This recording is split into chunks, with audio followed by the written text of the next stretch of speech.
क्या आपने कभी सोचा है कि इंसान की बनाई सबसे भव्य चीज कभी कभी कुदरत के आगे कितनी बेबस हो जाती है। आज मैं आपको ले चलने वाला हूँ 1912 के उस सफर पर जो इतिहास पर सबसे खतरनाक सपना बन गया। यह कहानी एक ऐसे जहाज की है जिसे अचल का अहंकार कहा गया है। यह है कहानी टाइटैनिक की, जिसकी पहली यात्रा ही आखिरी साबित हुई। तो चलिए डूबते सूरज की उस शाम में लौटते हैं जहां इस दिग्गज जहाज का आखिरी अध्याय शुरू हुआ। नमस्कार दोस्तों, आज हम बात करने वाले दुनिया के सबसे भव्य और चर्चित जहाज आरएमएस टाइटैनिक की कहानी के बारे में, जो 10 अप्रैल 1912 को इंग्लैंड के साउथहैम्पटन बंदरगाह से अपनी पहली यात्रा पर निकला था। इस जहाज का गंतव्य था न्यूयॉर्क, अमेरिका।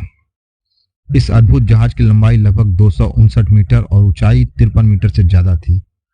अंदर की सुविधाएं किसी लग्जरी 5 स्टार होटल से कम नहीं थी, जिसमें gym, swimming pool, restaurant, library और यहाँ तक कि तुर्की स्नान भी। उस समय इसके निर्माण में करीब $7.5 मिलियन खर्च हुए, जो आज के हिसाब से लगभग $400 मिलियन होते हैं।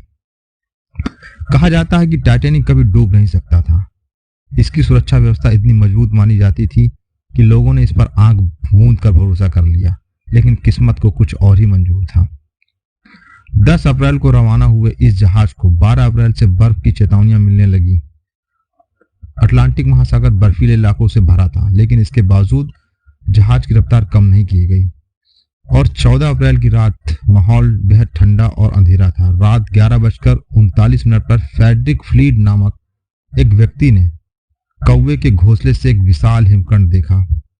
उसने तुरंत अलार्म बजाया, पर तब तक देर हो चुकी थी। रात करीब 11:40 पर टाइटैनिक हिमखंड से टकरा गया और ये टक्कर इतनी जोरदार थी कि जहाज के 6 जलोधी डिब्बों में पानी भरने लगा। तभी कप्तान स्मिथ इंजीनियरिंग थॉमस एंड्रयूज को समझ आ गया कि अब जहाज डूबना तय है। करीब रात 12 बजे SOS सिग्नल भेजे गए। करीब 107 किलोमीटर दूर RMS कॉम्फेथिया नामक एक जहाज मदद के लिए रवाना हुआ, लेकिन उसने पहुंचने में घंटों लगा दिए। इधर टाइटैनिक पर अफरा तफरी मच गई। पहले तो लोगों ने हल्के में लिया, लेकिन जैसे ही जहाज पानी में झुकने लगा, लोग घबरा गए। जहाज पर केवल 20 लाइफ बोट थी, जबकि यात्रियों की संख्या थी 2200 से ज्यादा। रात करीब 2:20 पर टाइटैनिक 2 हिस्सों में टूटकर समुद्र में समा गया। हादसे में करीब 1500 लोगों की जानें चली गई। कई लोग डूब गए, कई लोग ठंडे पानी में हाइपोथर्मिया से मर गए। कहते हैं कि पास ही SS कैलिफोर्निया नामक एक और जहाज था जो टाइटैनिक से केवल 37 किलोमीटर दूर था, लेकिन उनके कप्तान ने टाइटैनिक की संकट की स्थिति को नजरअंदाज कर दिया और वो मदद के लिए आगे नहीं आए। इस हादसे के बाद समुद्री सुरक्षा के कई नियम बने। हर जहाज पर पर्याप्त लाइफ बोट्स रखना अनिवार्य हुआ और अंतर्राष्ट्रीय स्तर पर बर्फ की निगरानी के लिए गश्ती दल बनाए गए। 70 साल की टाइटैनिक का मलबा नहीं मिला। फिर 1985 में समुद्र की गहराई में से खोज निकाला गया। अब वैज्ञानिकों का मानना है कि 2030 तक ये मलबा पूरी तरह से खत्म हो जाएगा।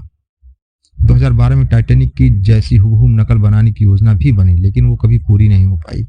दोस्तों, टाइटैनिक सिर्फ एक जहाज नहीं था, ये मानव अभिमान, तकनीक और त्रासदी की एक कहानी है।